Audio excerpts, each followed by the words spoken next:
The transition from that touring cycle was gradually, like, we weaned ourselves off, because towards the end of that cycle, we supported Zakk Wylde in like January, February 2015. Then we had like a month or two off, and then we supported Slipknot in May, and we did a couple spot shows here and there, some stuff in Europe. So we got some time to get acclimated at home, and then we knew, like, going into this recording of this record, we were like, we'll take a break to do the Motorhead cruise, and we'll take a break to do Ozfest Japan, and that way we can listen to some stuff, still write, improve things, you know, where we see fit.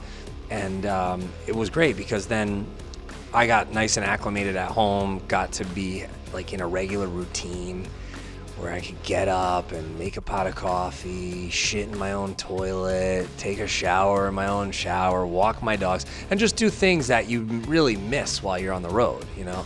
Like on the road, you get up, and if you're not up early enough, you know, that pot of coffee's gone, and you gotta make a new one, and, you know, then you go take a leak, and someone comes out and drank the whole pot before you got out of taking a piss, and you just brewed it. You never know, you know? So at home, I got my death metal, I got my coffee, and I do my push-ups in the morning, you know, I got my routine.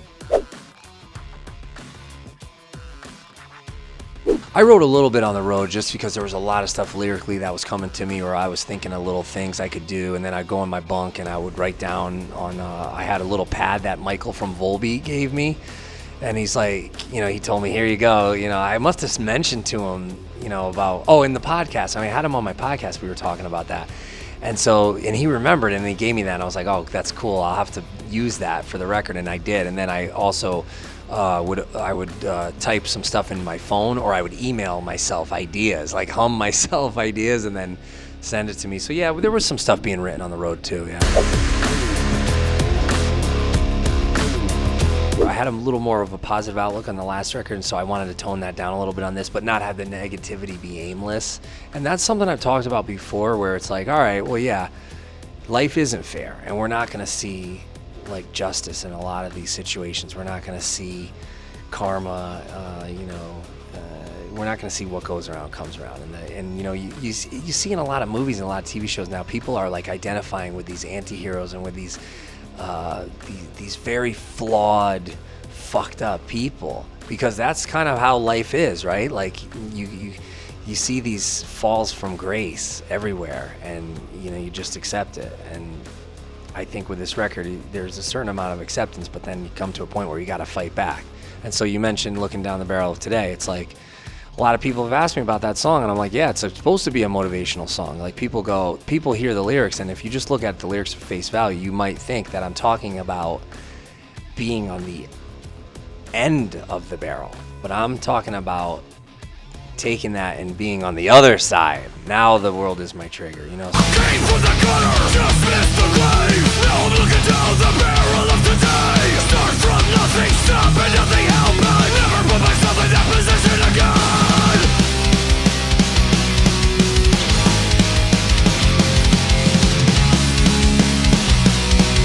Now I'm looking down the barrel of today.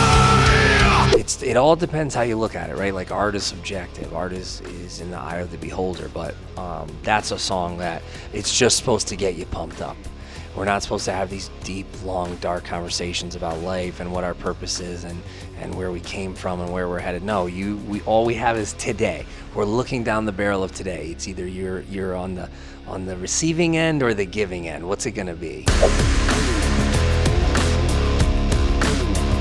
Oh, he's tired of us by now, let me tell you. I was breaking his balls so hard at the end of this. I mean, once he had a couple cups of coffee in him, oh man, watch out. He's like a bull in a china shop, knocking shit over in the studio. I was really tearing him up, but we had a good time. It was all in good fun. I was showing him material from the start, because there's a lot of riffs that I'll get, like, I could barely get through like one revolution of the riff, and it's so time consuming for me to then try to get one good take of the riff. All I'm trying to do is get the idea down. So there's a lot of times where I'll just have him grab the guitar, and then I'll paste the measure of the riff 4 times, and then I'll say, okay, this is how I want to do the vocal. And if the vocal doesn't work, I'll rework the riff, you know? And then there's a lot of times where Wayne will come in the studio, and I'll show Wayne the riff, and we'll put it down that way too. And then Wayne will, he's a super pro in the studio. I mean, he gets a great sound. He comes in, he's all business,